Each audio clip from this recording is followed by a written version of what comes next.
Graças a paz, irmãos. Vamos abrir a palavra do Senhor no livro de Jonas, no capítulo de número 1. Jonas, capítulo de número 1. Nós nos concentraremos no versículo de número 11 ao versículo de número 16, mas iremos ler todo o capítulo, tá? Até o 16. Jonas, capítulo de número 1.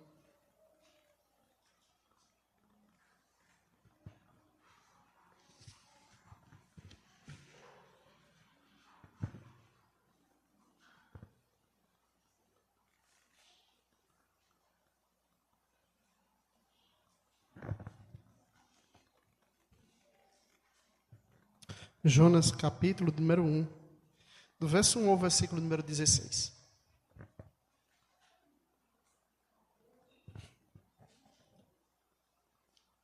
Diz assim a palavra do Senhor.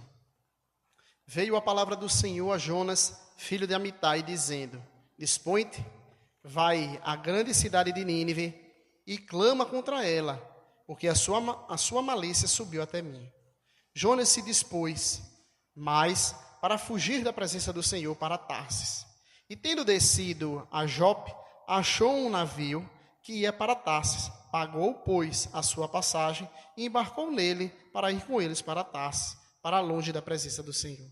Mas o Senhor lançou sobre o mar um forte vento e fez-se no mar uma grande tempestade. E o navio estava a ponto de se despedaçar. Então os marinheiros, cheios de medo, clamavam cada um ao seu Deus e lançavam ao mar a carga que estava no navio, para o aliviarem do peso dela. Jonas, porém, havia descido ao porão do navio e se deitado, e dormia profundamente. Chegou-se a ele o mestre do navio e lhe disse: Que se passa contigo, agarrado no sono?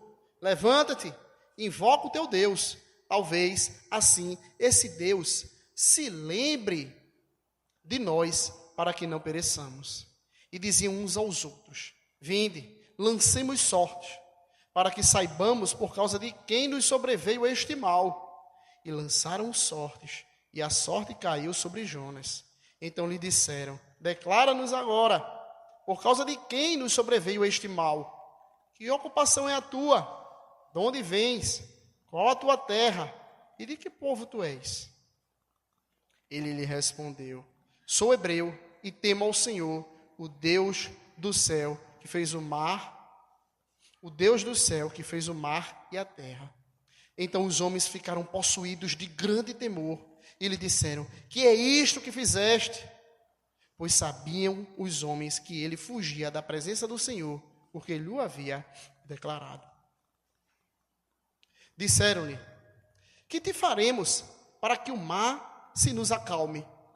Porque o mar se ia tornando cada vez mais tempestuoso.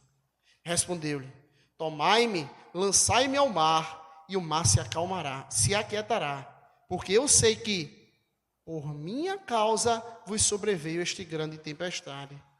Entretanto, os homens remavam, esforçando-se por alcançar a terra, mas não podiam, porquanto o mar se ia tornando cada vez mais tempestuoso contra eles. Então clamaram ao Senhor e disseram: Ah, Senhor, rogamos-te que não pereçamos por causa da vida deste homem, e não faças cair sobre nós este sangue. Quanto a nós, inocente, porque tu, Senhor, fizeste como te aprouve. E levantaram a Jonas e o lançaram ao mar, e cessou o mar da sua fúria. Temeram, pois, estes homens em extremo ao Senhor, e ofereceram sacrifícios ao Senhor, e fizeram votos. Até o versículo número 16. Vamos orar ao Senhor. Muito obrigado, Deus, pela tua santa palavra. Que o teu Espírito Santo nos acompanhe na anunciação que hoje ouviremos, ó Pai. Queremos te pedir que tu nos dê iluminação e sejamos guiados do início ao fim pelo teu Espírito. É assim que te oramos, em nome de Jesus. Amém. Até aqui, irmãos, nós vimos algumas coisas a respeito sobre o livro de Jonas. A primeira delas é que Deus deu um comissionamento a Jonas. E esse comissionamento foi que Jonas deveria pregar numa terra distante, a um povo extremamente cruel, que era o povo ninivita, que era a capital do Império Assírio, a superpotência mundial da época. Nós vimos que Jonas, ao invés de obedecer ao chamado do Senhor, de pregar contra aquela cidade, ele se dispôs para fugir de Deus. Deus então vai ao encalço de Jonas, por meio de uma tempestade, e traz um sinal do seu desagrado por parte de Jonas. Então ele manda uma tempestade naquele barco, Jonas acaba sendo acordado pelo capitão daquele barco e acaba sendo descoberto como verdadeiro culpado. Aqueles marinheiros lançam sortes e a sorte cai exatamente sobre Jonas. E Jonas então reconhece que ele é o culpado, que tudo que tem acontecido até aquele momento era culpa dele, porque ele estava fugindo da presença do Senhor. Esses marinheiros então ficam possuídos de grande medo ao saber quem era esse Deus, o Deus dos céus, que fez o mar e que fez a terra. Lembre-se que para aquela época, a ideia de um Deus que estava em todo o universo era uma ideia estranha, porque eles adoravam a vários deuses e normalmente esses deuses eram deuses localizados. Então tinha um Deus lá da Síria, tinha um Deus lá de determinada região, tinha um Deus dos mares, tinha um Deus da boa colheita, tinha um Deus da boa oratória. E você entender que um profeta está diante de você, dizendo que serve a um Deus que cria os céus, o mar e a terra, é algo então surpreendente. Aqueles homens então ficam possuídos de grande temor, ao reconhecer que era o Deus que Jonas estava fugindo. Mas o texto da nossa mensagem se concentrará a partir do versículo número 11 ao versículo de número 16. E o tema da nossa mensagem hoje é o bode expiatório. O bode expiatório.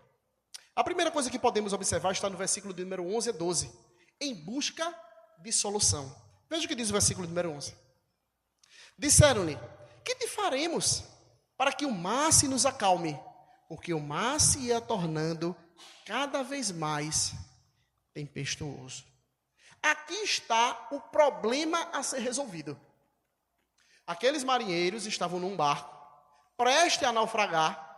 Eles estavam cientes de que aquilo ali não era uma tempestade normal. Eles estavam acostumados com a navegação, com a rota marítima.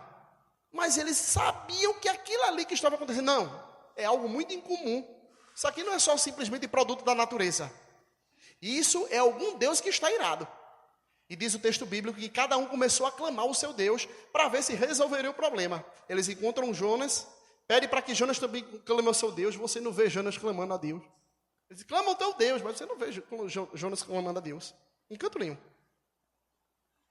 O ponto é que, então, eles lançam sorte e acabam identificando que Jonas era o problema do que estava acontecendo. Jonas reconhece isso. Mas, aparentemente, talvez os marinheiros pensassem que aquilo ali resolveria o problema. A sorte caiu sobre Jonas, Jonas reconheceu que é o culpado, logo a tempestade vai diminuir. E o versículo 11 diz que é exatamente o contrário que acontece. O versículo 11 diz que a tempestade ia cada vez mais aumentando. E eles queriam uma solução. O que é que a gente pode fazer? A gente já sabe que você é o culpado, você já reconhece isso. Como a gente pode resolver esse problema? Do seu Deus está irado contra você. Do seu Deus está realmente triste com a sua atitude. Do seu Deus está realmente bravo com a sua desobediência. Esse é o ponto fundamental. Esse é o problema que precisa ser resolvido a partir dos versos em diante. Irmãos, lembre-se, naquela época, não era tão fácil como muitas vezes a gente que tem uma cultura que muitas vezes é permeada pelo pensamento cristão, embora a nossa cultura não seja cristã. Mas prontamente muitos de vocês responderiam, se você sabe que Deus está irado contra você, se desagradou de você, está triste com as suas atitudes, com a sua desobediência, é simples, arrependa-se e volte para Deus. Seria simples de resolver isso. Entretanto, pensem que aqueles homens eram adoradores de deuses pagãos. Eles não tinham uma noção de arrependimento como uma forma de aplacar, apaziguar a ira de Deus. Essa tempestade era fruto do desagrado de Deus em relação à desobediência de Jonas. Mas eles queriam saber como é que essa questão do desagrado de Deus poderia ser solucionado. A gente diria prontamente, arrependa-se de Deus. Então, mas na mentalidade desses pagãos não existia o arrependimento como uma forma de apaziguar a ira de Deus. Os deuses daquela época eram deuses caprichosos, eram deuses imorais. Eles não tinham qualquer tipo de moralidade, e os deuses poderiam ser caprichosos. Eu estou com fome, então eu vou matar um bocado de gente. E matava. A mentalidade, as histórias dos deuses daquela época, era uma história de deuses realmente caprichosos, que faziam o que queria, e ninguém sabia exatamente como é que poderia se aplacar a ira daqueles deuses. Uns queriam de uma forma, outro Deus que queria de uma forma, no outro momento queria de outra forma. Então, para eles era um problema fundamental. Esse teu Deus, Jonas, que tu diz que criou os céus, a terra, é Senhor dos céus, criou a terra e o mar. Como é que a gente pode aplacar a ira dele? Como é que a gente pode apaziguar essa tempestade que é resultado da tua desobediência? Isso é um problema fundamental que esses homens, para a gente é simples, mas para esses homens era um problema até então insolúvel. O versículo número 12 diz assim: Respondeu-lhes, tomai-me e lançai-me ao mar, e o mar se aquietará, porque eu sei que, por minha causa, vos sobreveio esta grande tempestade. Os comentaristas bíblicos, eles divergem a respeito de como se deve interpretar esse versículo de número 12. Alguns afirmam que Jonas aqui está mostrando um início de um arrependimento verdadeiro. Aquele Jonas fujão, aquele Jonas que não queria saber de Deus, agora está preocupado com a situação daqueles marinheiros. E isso é uma forma de demonstrar o arrependimento diante de Deus. Então Jonas aqui nesse versículo número 2 estaria inicialmente demonstrando um arrependimento. Eu realmente reconheço que estou errado diante do Senhor. E isso é uma demonstração de que Jonas está arrependido. Outros, e aí eu acho que essa interpretação é a melhor para o nosso texto, acreditam que não. O texto não está dizendo que Jonas está arrependido. O texto não está dizendo em momento algum que Jonas se arrependeu. Por quê? A maior evidência de que Jonas não se arrependeu é porque Jonas não volta para o seu comissionamento. Se Jonas tivesse verdadeiramente se arrependido, ele teria voltado à missão que Deus tinha dado a ele. Tá bom, Senhor, eu pequei contra ti, eu quero voltar e pregar a cidade de Nínive. Ele não faz isso. E no capítulo 2, você vai ver que quando ele está dentro do grande peixe, aí ele se arrepende de verdade e quer voltar. E volta para ir pregar a cidade de Nínive. No capítulo 2, ele demonstra um arrependimento. Mas no capítulo 1, não há qualquer tipo de arrependimento por parte de Jonas. O que Jonas está fazendo aqui é simplesmente preocupado com a situação daqueles marinheiros. E não realmente preocupado por ter desagradado ao Senhor, nosso Deus. Então esse versículo não trata do arrependimento verdadeiro de Jonas. Esse versículo, na verdade, está simplesmente demonstrando a preocupação de Jonas em relação a esses marinheiros. Mas a pergunta que não quer calar é: como então irá se solucionar, irá se apaziguar, irá se acalmar o mar que estava tempestuoso? E Jonas diz: me peguem e lancem ao mar. É um negócio tanto quanto estranho, imagine. Você está com uma pessoa que é o problema, e ele diz: me lança ao mar, me joga aí, me joga. Jonas acredita que ele é a solução para a tempestade acabar. Mas no versículo de número 13 e 14, vocês veem que os marinheiros não querem tomar uma solução tão radical. Veja o que diz o versículo 13 e 14. Entretanto, os homens rimavam, esforçando-se por alcançar a terra, mas não podiam, porquanto o mar se ia tornando cada vez mais tempestuoso contra eles. Perceba a atitude desses pagãos. Comentando sobre isso, Richard Phillips diz assim: a única coisa que Jonas havia feito por eles, pelos pagãos, fora lhe causar-lhes dificuldade. que Jonas tinha feito para esse marido foi o quê? Causar dificuldade, problema. E quando todo mundo estava quase morrendo, eles desesperados encontraram Jonas no porão do navio. Jonas não estava nem aí para ninguém. Ele estava querendo tirar o soninho dele. Não sei se você é assim quando vai tirar o seu soninho. Lá em casa eu sou assim, só que tem um pessoal que é pior que marinheiro lá em casa, viu? Para me acordar. Mas todo mundo quer tirar aquele soninho. E Jonas estava nem aí, mostrando indiferença completa à situação daqueles marinheiros. E agora estão os marinheiros pagãos, que não conheciam o Deus verdadeiro, tentando a todo custo não matar Jonas, não lançá-lo ao mar. Embora Jonas só tenha causado problema para a vida daqueles homens não queriam retribuir na mesma moeda. Pagãos que não conheciam a Deus, conheceram naquele instante que Jonas disse quem era Deus, mas que tinham mais virtudes morais do que o próprio Jonas, que era o profeta do Senhor. O texto hebraico traz a ideia que esses homens se esforçaram ao máximo para tentarem chegar até a terra. Eles fizeram o esforço que lhe era possível. Mas diz o texto bíblico que quanto mais eles se esforçavam, Deus ia mandando uma tempestade cada vez maior, mostrando que era em vão a sua tentativa de apaziguar a ira de Deus, simplesmente livrando Jonas daquela situação. Uma das coisas que eu acho assim interessante quando eu estou assistindo o noticiário policial é como um policial, ele acaba de receber uma rajada de bala de um bocado de ladrão e por alguma maneira ele consegue render o ladrão, prende, bota a algema e leva para a cadeia.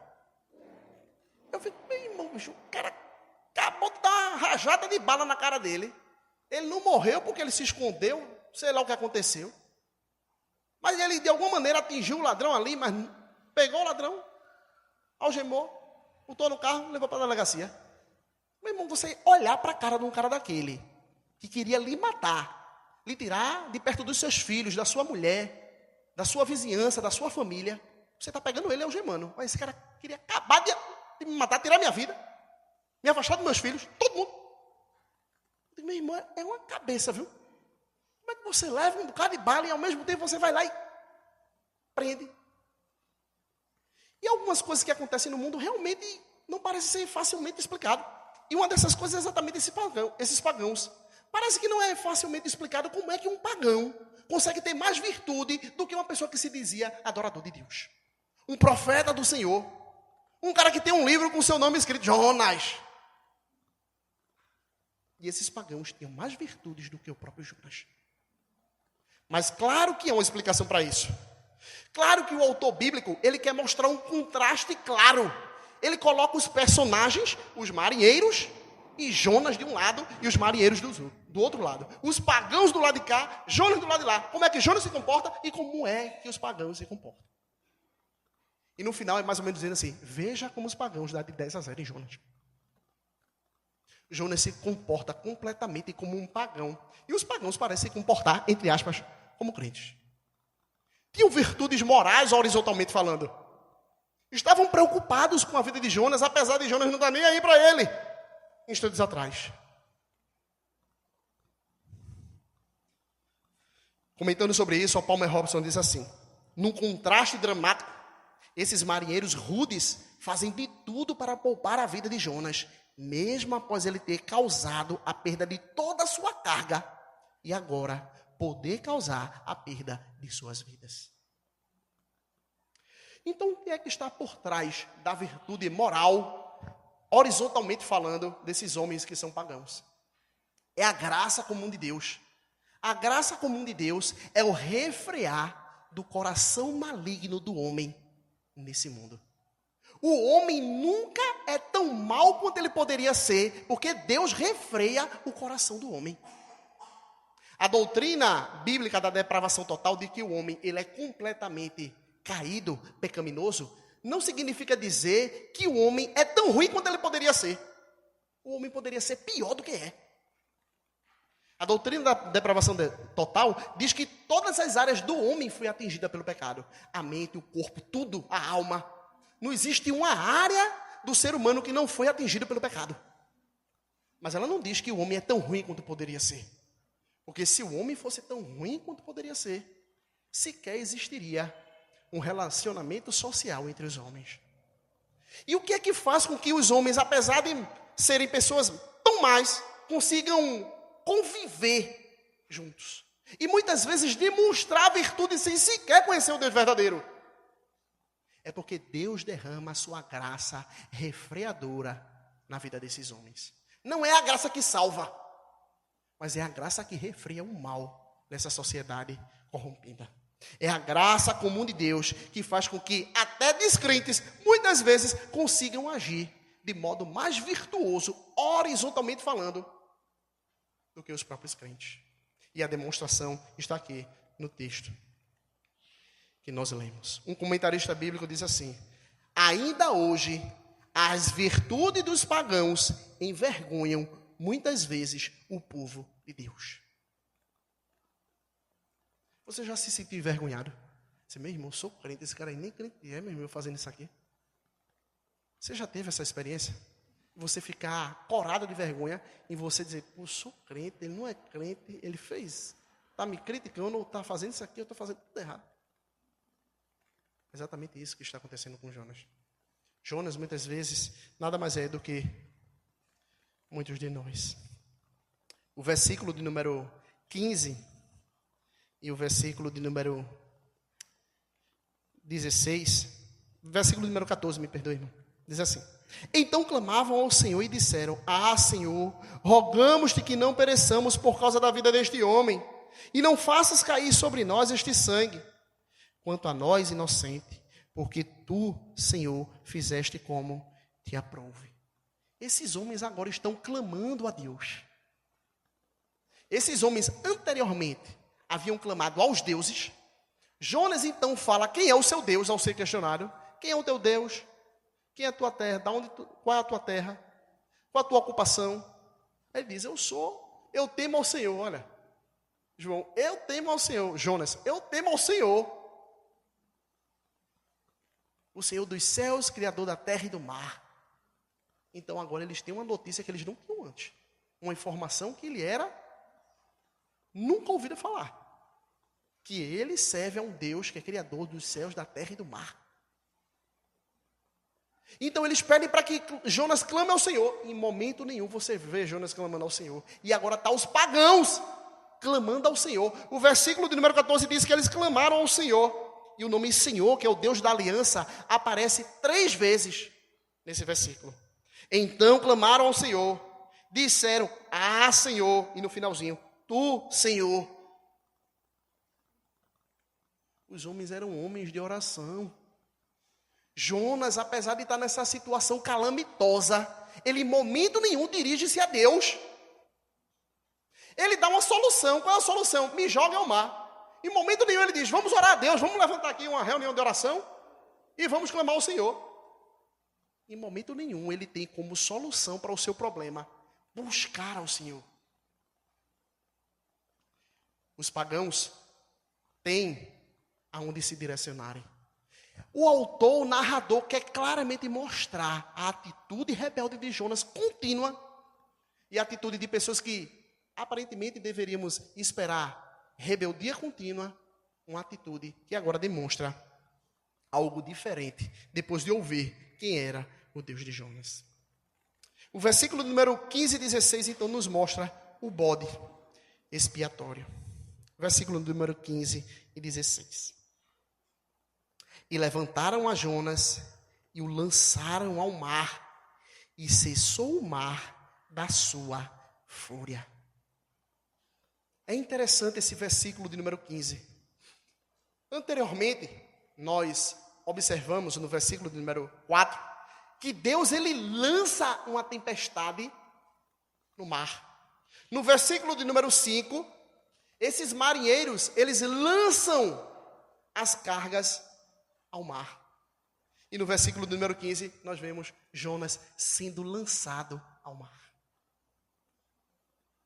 Você imaginou? De repente, tá os marinheiros levantando Jonas e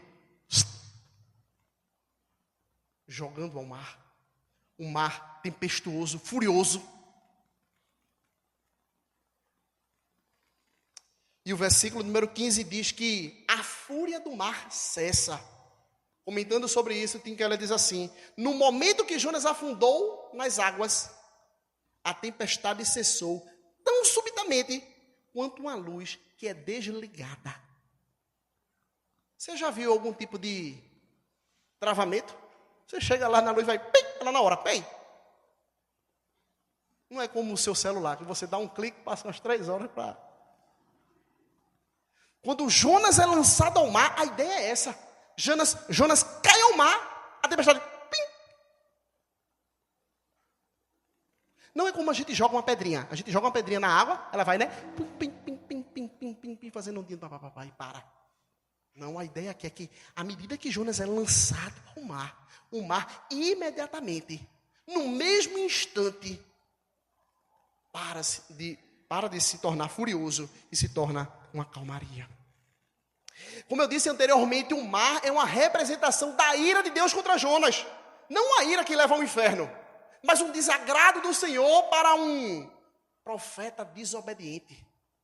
Deus demonstra o seu desagrado, lançando uma tempestade corretiva à vida de Jonas. Muitas pessoas hoje em dia querem negar a doutrina da ira de Deus. Não se fala de ira de Deus, não, pastor, fala só de amor. Você vai vir, as pessoas vêm da semana corrida, recebem R$1.500, aí você vem no domingo, vem falar de ira de Deus. O negócio já é apertar, já não consegue comprar as coisas direito, você vem falar ainda que o Deus é um Deus irado. Mas é exatamente isso que o texto quer nos mostrar.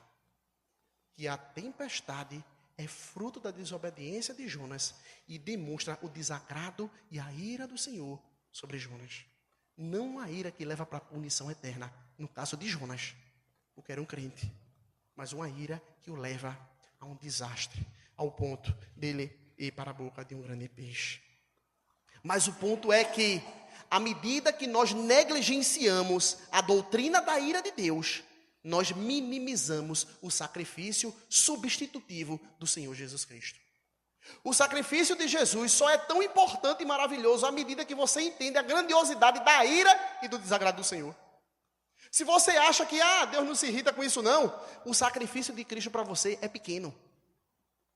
Mas se você entende o que realmente é a ira de Deus, que é o desagrado do Senhor contra a sua perfeita justiça, contra homens desobedientes, você começa a entender a profundidade da graça maravilhosa do Senhor em ter derramado a sua ira no seu próprio Filho, Jesus Cristo.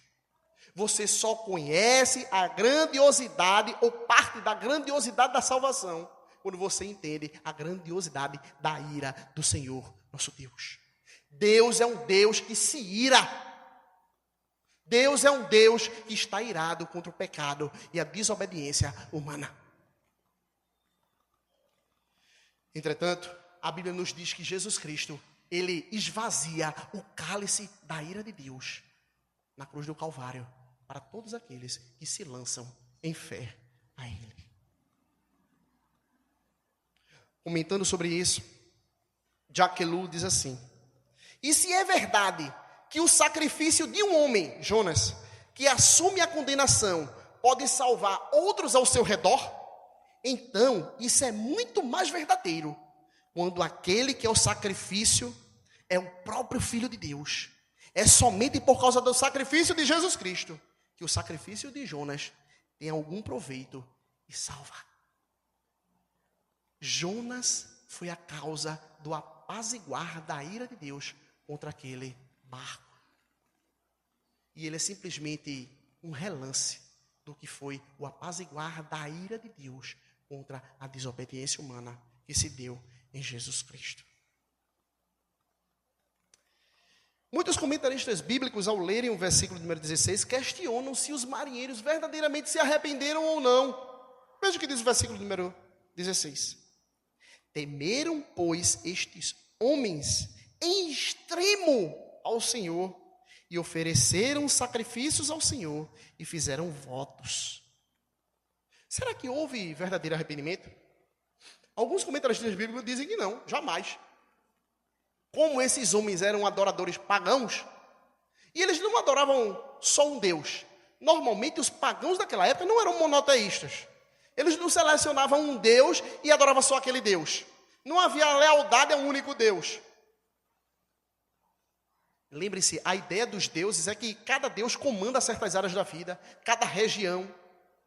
Então, se eles precisavam de várias coisas na vida, então eles precisavam de vários deuses que são daquelas áreas. Se eu preciso comer, então eu preciso de um Deus que me dê a colheita. Se eu preciso ter uma boa navegação, eu preciso do Deus que comanda os mares. Então, normalmente, esses deuses eram deuses que eram adorados por essas pessoas que não tinham fidelidade a um único Deus, mas a vários deuses. O povo de Israel era diferente. Só pegar água.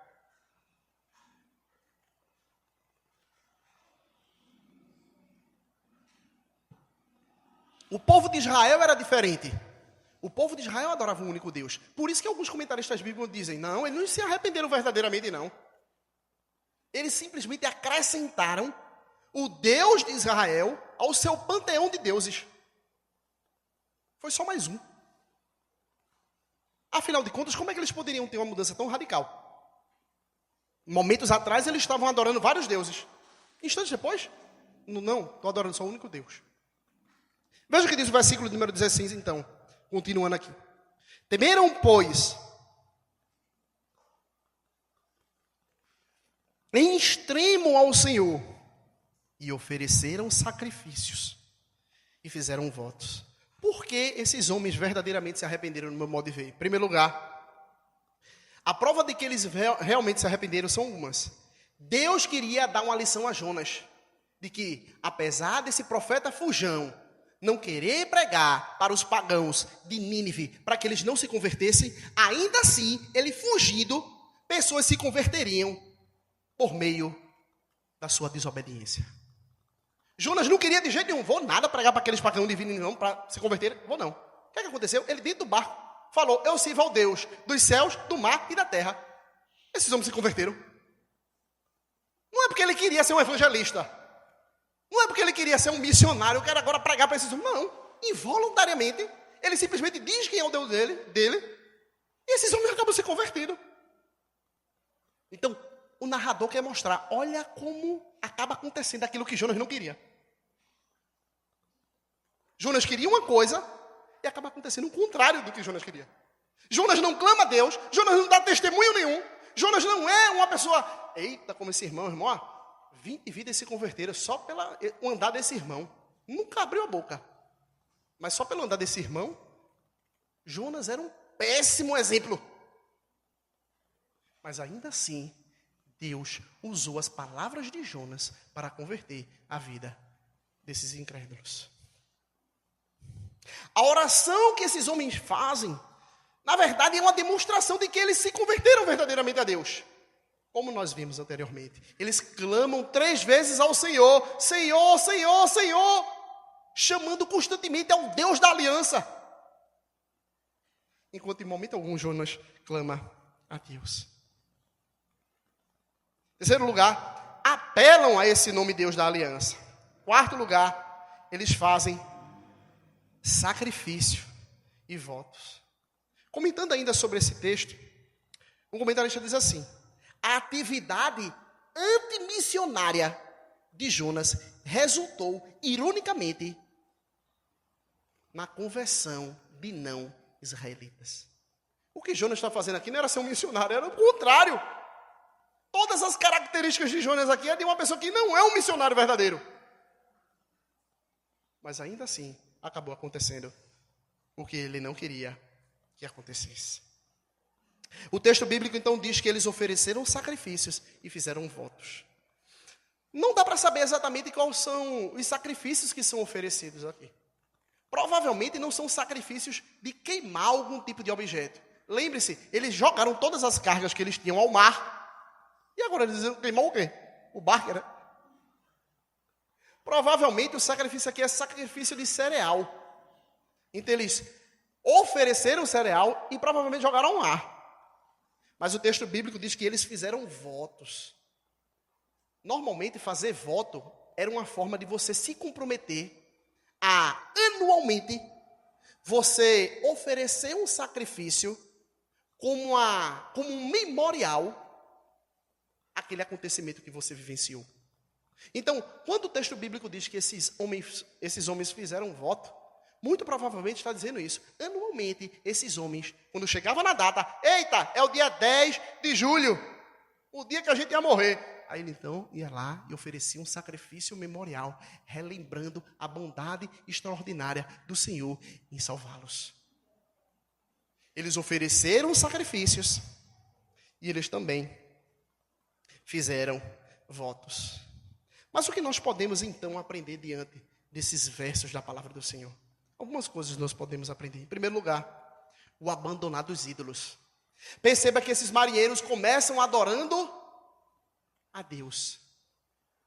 A história dos marinheiros se inicia esses marinheiros desesperados, jogando tudo que tinha no seu barco ao mar e dizendo, vamos clamar cada um nosso Deus. Desesperados, sem orientação nenhuma. E eles terminam o texto mostrando que esses estão adorando ao único Deus verdadeiro e temeram em extremo ao Senhor. Se iniciou com idolatria e se encerrou o texto com adoração ao Deus verdadeiro.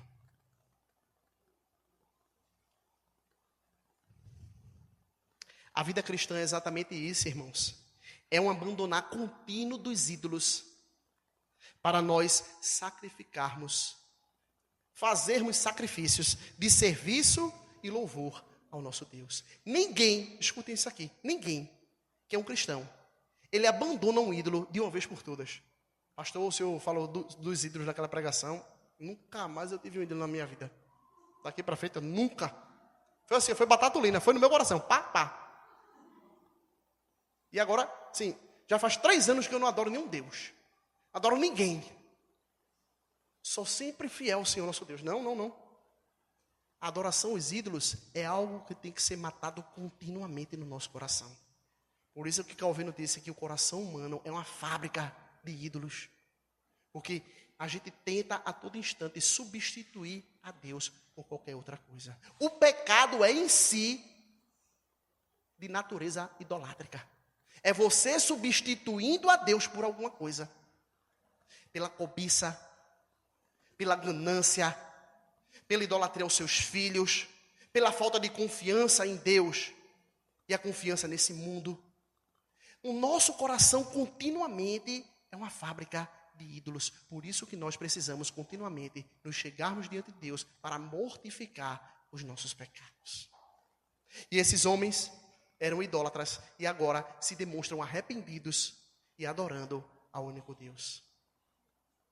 O abandonar dos ídolos não é só simplesmente você deixar de fazer algumas coisas, mas é você se revestir do próprio Deus, da justiça do Senhor. Não é simplesmente, Paulo quando fala lá em Efésios capítulo 4 e 5, ele não diz, aquele que roubava, não roube mais, e termina. Ele diz, aquele que roubava, não roube mais, antes trabalhe. Então, o abandonar dos ídolos deve ser substituído pelas ordenanças do Senhor, nosso Deus. Segundo lugar, nós podemos aprender algumas lições sobre o que é o verdadeiro arrependimento com esses marinheiros. E primeiro, uma das coisas que a gente deve aprender é que a tempestade sozinha não fez esses marinheiros arrependerem-se. Fez.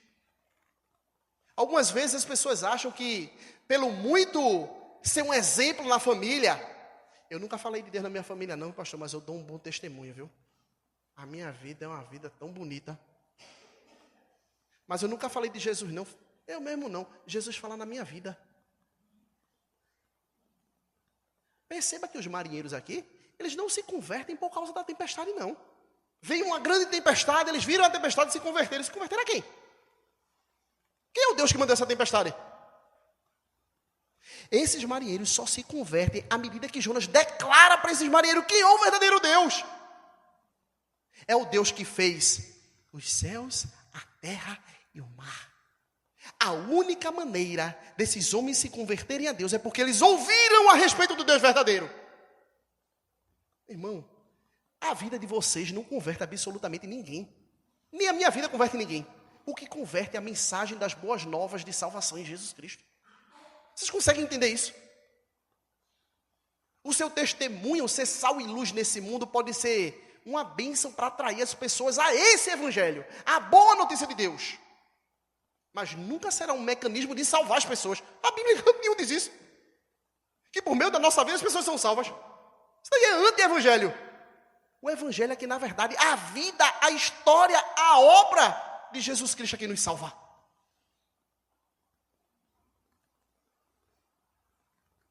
A tempestade sozinha não fez com que Jonas se arrependesse.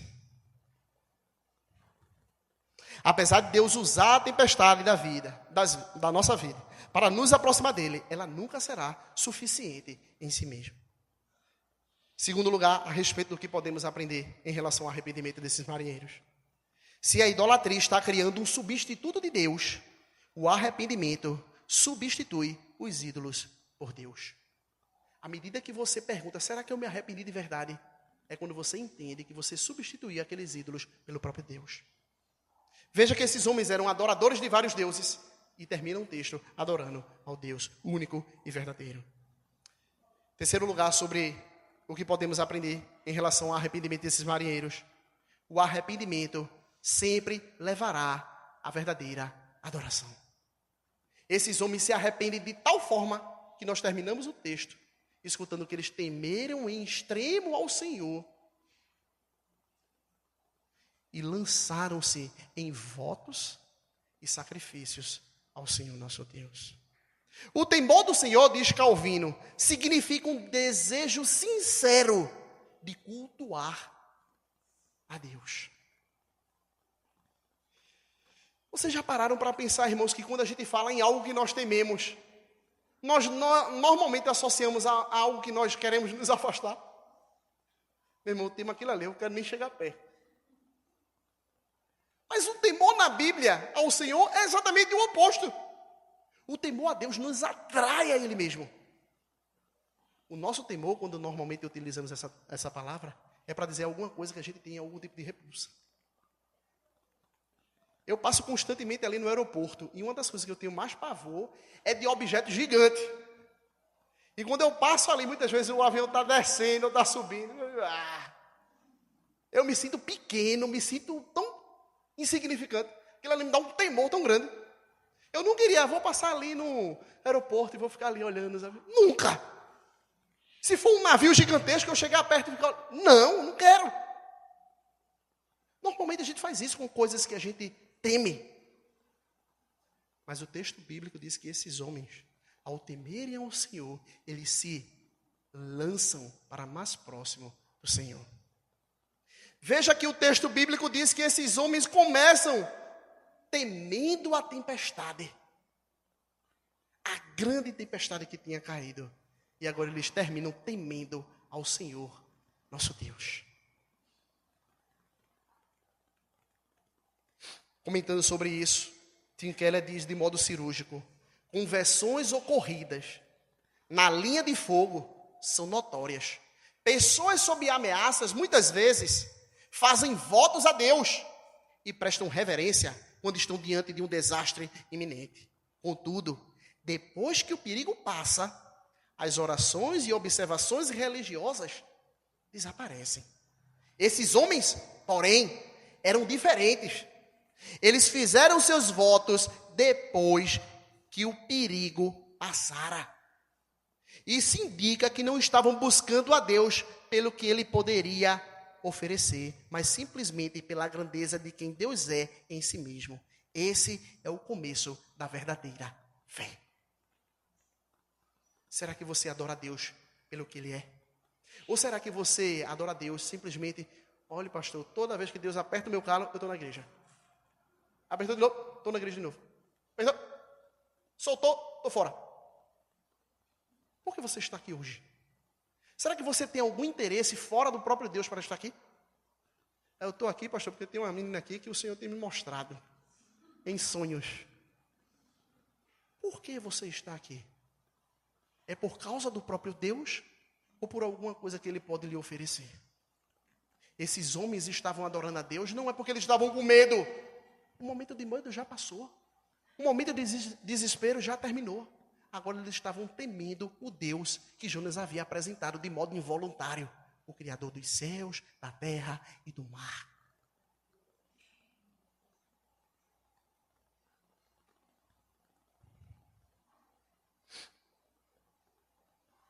Quarto lugar, embora a hipocrisia seja algo abominável e que Jesus combateu frequentemente em seu ministério junto a alguns fariseus, a hipocrisia nunca deve servir como desculpa para a descrença de alguém. A hipocrisia de muitos crentes nunca deve servir de desculpa para a descrença alheia. Eu me lembro que certa feita eu conversava com um rapaz. Ele disse, você faz o quê? Eu disse, não, sou pastor aqui no interior e tal. Ele disse, acho que bênção, eu também fui da igreja. Eu disse, e você agora não é mais não? Não, sou não. Aí ele começou a compartilhar o porquê ele não era mais da igreja. Isso aqui na igreja era muita hipocrisia, era muitos irmãos hipócritas. Eu disse, mas assim, tudo bem, eu entendi o seu lado, tem muito hipócrita dentro da igreja, é isso que você está querendo dizer, e você acabou saindo, né? É, isso mesmo. Eu disse, mas assim, qual a relação? Tipo, a hipocrisia dentro da igreja, logo eu não vou ficar dentro da igreja. A Bíblia disse, Jesus disse, em algum lugar da Bíblia tem dizendo que se tiver hipócritas dentro da igreja, é porque a palavra de Deus não é verdadeira? A Bíblia nunca disse que na igreja não teria hipócrita. Nunca. A Bíblia diz que hipócritas, ai de vós hipócritas, vai dizer Jesus lá em Mateus capítulo 23, no seu sermão duro. Mas ele nunca disse que não haveria hipócritas dentro da igreja. Eu disse para ele, eu entenderia se a Bíblia diz assim, na igreja nunca terá hipócrita. Você viu hipócrita e saiu da igreja. Claro, a Bíblia diz uma coisa, você viu e diz, poxa, não está de acordo com a Bíblia não. Então é mentira, a Bíblia é mentirosa. Mas a Bíblia nunca disse isso. Como é que está saindo da igreja? Você pode não gostar de hipócrita, Jesus gostou muito menos do que você, ou Jesus gostava ainda menos do que você desses hipócritas. Mas ainda assim, nunca foi utilizada a hipocrisia como uma desculpa para a descrença alheia. Se você se depara com um crente, ou melhor, com um crente, uma pessoa que se diz crente e é hipócrita, isso nunca é uma desculpa para a pessoa. No último dia dizer, aquele meu vizinho era hipócrita, por isso que eu nunca me converti. Jonas era o hipócrita. Jonas disse, eu temo ao Senhor, o Deus dos céus, da terra e do mar. E qual foi a solução que ele apresentou? Me lance ao mar. E nunca disse assim, eu me arrependi, Senhor, me manda de volta que eu vou pregar para Nínive. Como é que esse homem temia a Deus? Uma pessoa que teme a Deus quer se aproximar de Deus e não se afastar do Senhor. Era um hipócrita. A sua confissão era perfeita. O seu credo era ótimo. O seu símbolo de fé, se eu poderia dizer assim, era perfeito.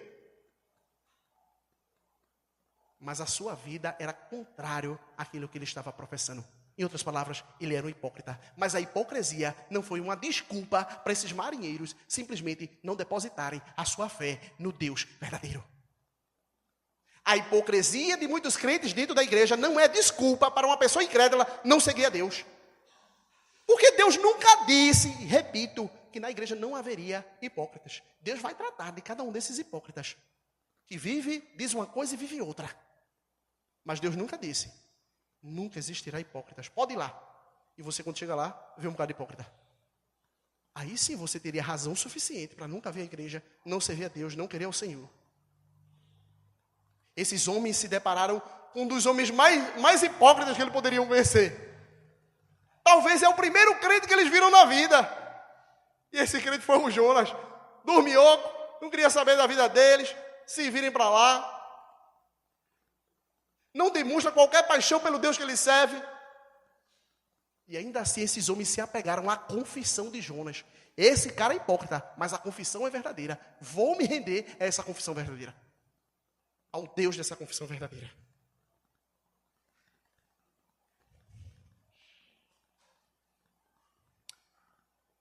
Sexto lugar.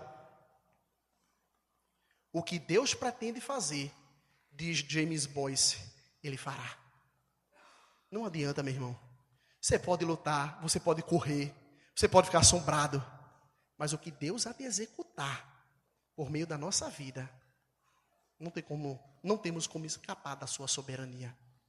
Jonas disse, não vou pregar aos pagãos. Deus diz, você vai pregar, ainda que involuntariamente, e gente vai se converter. Eu não quero conversão de pagão, não. Vai se converter? Quando nós chegarmos na conversão dos ninivitas, você vai ver. Jonas fica abusado, fica com raiva. Mas o propósito do Senhor será executado. Essa história é uma história irônica, irmãos. Porque acaba que Jonas, o antimissionário, é um instrumento da conversão desses pagãos. Para finalizarmos. O evangelho, meus irmãos, é sobre salvação. E não sobre melhoramento moral. Esses homens, eles tinham um comportamento moral melhor do que o de Jonas. Mas não é porque eles tinham um comportamento moral melhor do que os de Jonas, que eles não precisavam de conversão e de salvação. Muitas vezes a gente confunde as coisas. Os nossos vizinhos confundem as coisas. Ah, não, mas eu não roubo, eu não mato, eu não fumo cigarro. Eu não jogo no jogo do tigrinho. Jogo naquelas bets. Não nada disso, pastor. Eu só minha família. Vou pro shopping ali, tomo um banho para aqui e volto para casa. Achando que o comportamento moral é que faz com que ele esteja quente diante de Deus. O texto bíblico diz que esses homens tinham um comportamento moral muito superior do que o de Jonas. Mas ainda assim tiveram que se converter a Jonas. E a bem da verdade é essa, irmãos. Muitos descrentes, claro que para vergonha nossa, têm um comportamento melhor do que os crentes. Mas ainda assim não são salvos. Porque não é um comportamento moral que me coloca como filho de Deus. É o arrependimento verdadeiro. É o lançar-se em temor ao Senhor nosso Deus.